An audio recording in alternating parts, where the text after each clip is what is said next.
Marianne, avec 2 N, de Gatineau. Mon père vient de décéder. Mes sympathies, Marianne. Il a eu une vie trépidante avec 3 mariages. De son premier mariage sont nés mon frère et moi. Du second, aucun enfant. Et du troisième, 2 filles et un garçon. Donc, ils ont 5 enfants au total de 3 mères différentes. Moi, le record à battre, c'est 5 enfants de 5 mères différentes. Et je parle pas de moi, bien sûr, j'ai pas d'enfants, mais que j'ai vu au bureau. 5 enfants de 5 mères différentes. De 5 pères différents, pardon. Pour l'avoir entendu en parler, nous savons qu'il a laissé des sommes importantes à tous ses enfants, mais de façon fort inégale. Les enfants de son 3e mariage sont décédés dans un accident d'auto. Hey, ça va pas bien dans cette famille-là, hein? J'en suis fort désolée. Qu'est-ce qui va arriver de la part qu'il avait prévu pour ceux qui sont décédés? Là, j'y vais avec des questions. Je vais y aller question par question parce que les réponses ça va être trop compliqué si je mets ça ensemble parce que c'est des sujets pas mal différents. Donc, qu'est-ce qui arrive de la part des enfants qui sont décédés? Je vais vous répondre, Marianne, ça dépend de ce qui est écrit dans le testament de votre père. Alors, ça se peut qu'il ait prévu que la part de ces enfants-là s'en aille à leurs propres enfants. Donc, s'il y a un enfant qui est décédé, on peut dire que sa part, ça va à ses enfants à lui. Puis on peut dire que sa part va aller aux autres. Donc, ça dépend.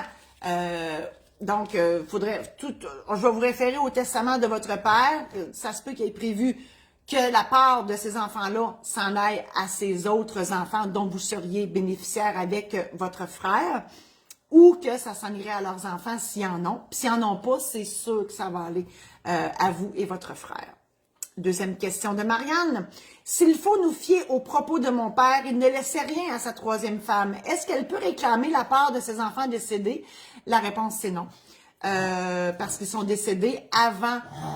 Bon, ça, c'est Martial qui vient de s'étouffer. On ne sait pas avec quoi. C'est licheux et pâtes. C'est un licheux de pâtes professionnel. C'est chic, hein? Mon Dieu, c'est chic. On dirait un égout qui débloque. Oh, God. Bon, c'est correct, Marcel? Ça va? Bon, il doit s'être étouffé avec un poêle. Va donc savoir, on ne sait pas. C'est correct? Oui, ça va. OK.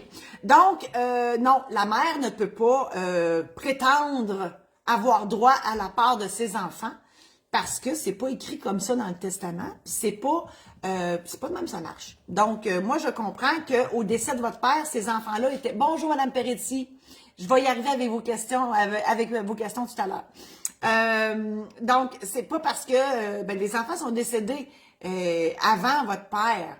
Donc, quand une personne décède, on regarde la photo, au sens figuré bien sûr, on regarde la photo au moment du décès. Donc, si les héritiers ils étaient déjà plus là, on n'en parle plus. Mais on va voir qu'est-ce qui arrive dans le testament par rapport à ça.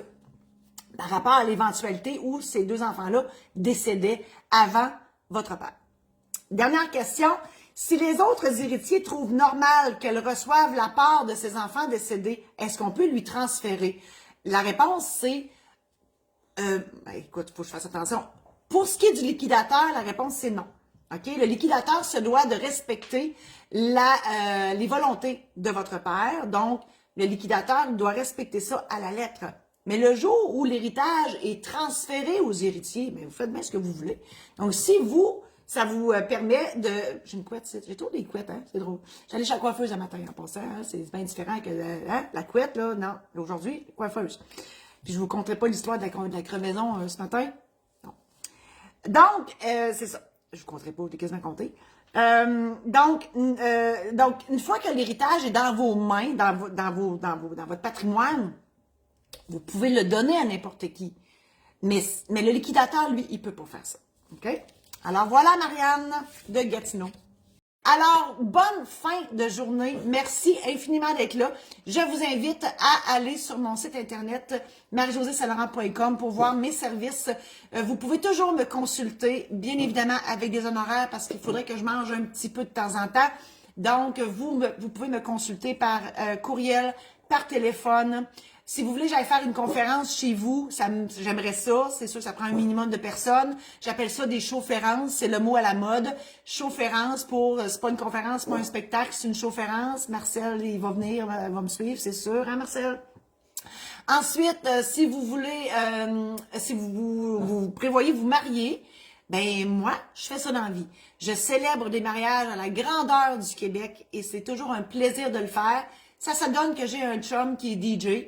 Donc, on vous offre un projet clé en main pour la journée, c'est-à-dire que moi, je vous offre les conseils juridiques avant de vous marier. Je célèbre votre mariage. Je fais l'animation dans la salle, donc j'anime votre monde. Mon conjoint est sur la scène, Jean-François, il fait la musique et il anime aussi avec moi. Donc, c'est un projet clé en main. Ça me ferait vraiment plaisir d'aller célébrer votre mariage chez vous. Si c'est le cas, réservez votre date avec moi. C'est parce que si vous voulez faire ça un samedi, il n'y en a que 52 par année. Et si c'est un autre jour, je suis toujours disponible. En tout cas, je m'arrange le plus possible pour l'être. Je vous remercie infiniment et je vous dis à la semaine prochaine.